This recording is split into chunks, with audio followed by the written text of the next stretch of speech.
रात को सफ़र करने का एक अपना अलग ही मज़ा और रोमांच होता है, और अगर अपने दोस्त साथ हो तो ये मज़ा और रोमांच और भी दोगुना हो जाता है। पर क्या हो अगर ये सफ़र भयानक हो जाए तो? आइए ले चलता हूँ आपको एक ऐसी कहानी में जो मेरे और मेरे 3 दोस्तों के साथ कसारा घाट में घटी थी। कहानी शुरू करने से पहले अगर आप इस चैनल पर नए हो तो चैनल को सब्सक्राइब कीजिए। कसारा घाट, ये घाट मुंबई नासिक हाईवे पर है। ये घाट दिन में जितना सुंदर और अद्भुत दिखता है, रात में उतना ही खौफनाक और डरावना। बहुत से लोगों को यहाँ पर भयानक और अविश्वसनीय अनुभव आए हैं। कसारा घाट में से जाने वाला वो हाईवे और उसके आसपास के वो घने और ऊंचे पेड़ कसारा घाट को और भी डरावना और भयानक रूप देते हैं। एक ऐसी ही डरावनी घटना मोहन, राहुल, दीपक और मेरे साथ आज से 19 साल पहले घटी थी।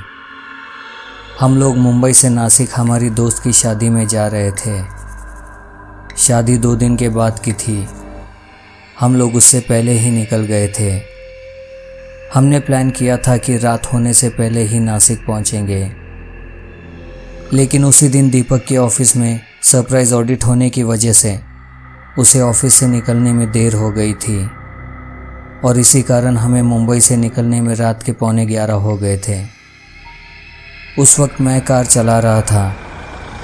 हमने 50 से 60 किलोमीटर का सफ़र तय कर लिया था और अब कार चलाते हुए हमें 1 से 1.5 घंटा हो चुका था। तब थोड़ा आगे जाते ही हमें एक छोटा सा ढाबा दिखाई दिया और हमने वहीं पर खाना खाने का प्लान किया। फिर मैंने अपनी कार को उस ढाबे की ओर मोड़ लिया। हम सब लोग कार से नीचे उतरे और ढाबे में गए। हाथ मुंह धोने के बाद हमने खाना ऑर्डर किया। खाने में हमने नॉनवेज ऑर्डर किया था। खाने का ऑर्डर टेबल पे आने में थोड़ा समय लगने वाला था, तो मैंने सोचा ढाबे वाले से बात की जाए। मैं अपने टेबल से उठकर ढाबे वाले के पास गया और इधर उधर की बात करने लगा। बातें करते करते ढाबे वाले ने पूछा, सर आप लोग इतनी रात में कहाँ जा रहे हो? मैंने कहा, हम लोग नासिक जा रहे हैं। तभी उसका मेरी ओर देखने का नज़रिया बिल्कुल ही बदल गया। वो कुछ भी नहीं बोला और सिर्फ आश्चर्यजनक नज़रों से मेरी ओर देखता रहा। मैं उससे पूछने ही वाला था तो राहुल ने मुझे आवाज़ दिया और बोला, अमन आजा, खाना आ गया है। फिर मैं अपने टेबल पे गया और हम चारों खाना खाने लग गए। खाना खाते खाते मेरी नज़र उस ढाबे वाले की ओर गई। वो तब भी हमें ही देख रहा था। ऐसा लग रहा था कि वो हमसे कुछ कहना चाहता हो। हम लोगों ने खाना ख़त्म किया और बिल देने के लिए काउंटर पे गए। फिर मैंने उस ढाबे वाले को नासिक जाने का रास्ता पूछा और उसने भी बराबर से नासिक जाने का रास्ता हमें बता दिया। और वो साथ में ये भी बोला, सर कसारा घाट से जा रहे हो, ज़रा संभल कर जाना, वो घाट ठीक नहीं है और घाट पे कहीं रुकना मत, आज अमावस्या है। मैं समझ गया था वो क्या कहने की कोशिश कर रहा था। उसकी बातें सुनकर मैं और राहुल थोड़ा सा डर गए थे और हम दोनों ये प्लान करने ही लगे थे कि सुबह होने का इंतज़ार यहीं पे कर लेते हैं।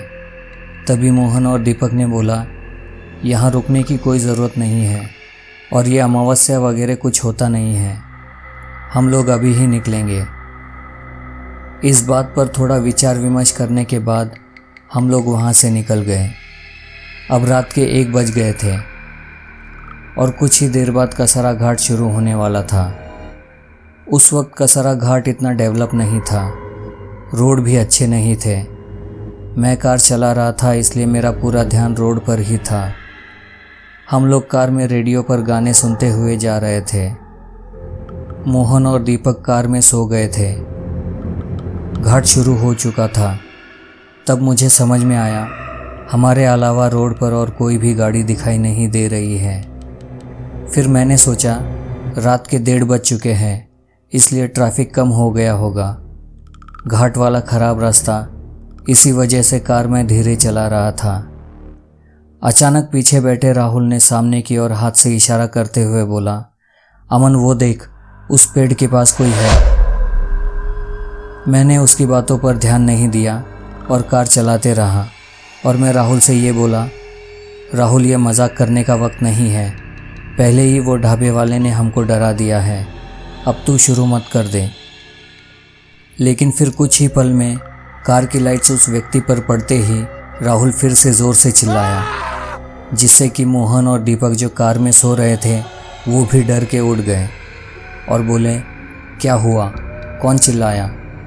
राहुल डर की वजह से थर-थर काँप रहा था और उसने मुझे कार तेज़ चलाने के लिए बोला। उसने फिर हाथ दिखाकर इशारा किया और फिर हम सब की नज़र उस पर पड़ी।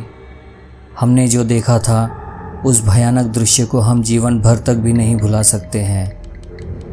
अब जिसे हम एक व्यक्ति समझ रहे थे वो कोई मनुष्य या व्यक्ति नहीं था, वो एक सफ़ेद साया था। अब वो साया पेड़ की एक डाल पर बैठा हुआ अपने पैर हिला रहा था। तभी दीपक ने बोला, अरे ये क्या है, इसका तो केवल धड़ ही दिखाई दे रहा है। अब मैंने भी उस साये को देख लिया था। अच्छे से देखने के बाद समझ में आया उसकी तो गर्दन ही नहीं है, बस गर्दन के नीचे का धड़ है। मैं पूरी तरह से डर गया था। मेरे दिल की धड़कन की आवाज़ मैं खुद सुन पा रहा था। डर की वजह से मेरे हाथ पैर काँप रहे थे। मैं कार का कंट्रोल खो रहा था। अब कार की स्पीड भी काफ़ी कम हो गई थी। तभी मोहन ने बोला, अमन कार मत रोकना, याद है उस ढाबे वाले ने क्या कहा था, कुछ भी हो जाए घाट पर कार रोकना नहीं है। फिर से मैं अपने आप को संभालते हुए कार चलाने लगा। तभी एक डरावनी और भयानक चीख सुनाई दी। ये उस साये की चीख थी जो काफ़ी देर तक उस घाट में गूंज रही थी। कैसे भी करके इस घाट से निकलना है, सिर्फ ये सोचकर मैं कार चला रहा था। असली डर क्या होता है उस रात को समझ में आया। जैसे तैसे कर हम उस घाट से निकले और डरे सहमे से अपने दोस्त के घर पहुँचे। हमें पहुँचते पहुँचते सुबह के 4:30 हो गए थे। हमने किसी से कुछ भी बात नहीं की और वैसे ही सो गए। जब हम सुबह उठे तो देखा राहुल, जिसने उस साये को सबसे पहले देखा था, वो तेज़ बुखार की वजह से तप रहा था। बहुत हिम्मत करके जो घटना हमारे साथ रात में घटी थी वो हमने हमारे दोस्त और उसके पिताजी को बताई। उन्होंने हमसे कहा, किस्मत वाले हो तुम लोग जो बच के निकल गए। ऐसी बहुत सी भयानक घटना उस घाट पे घटी है, जिसमें से कुछ लोग बच गए और कुछ नहीं।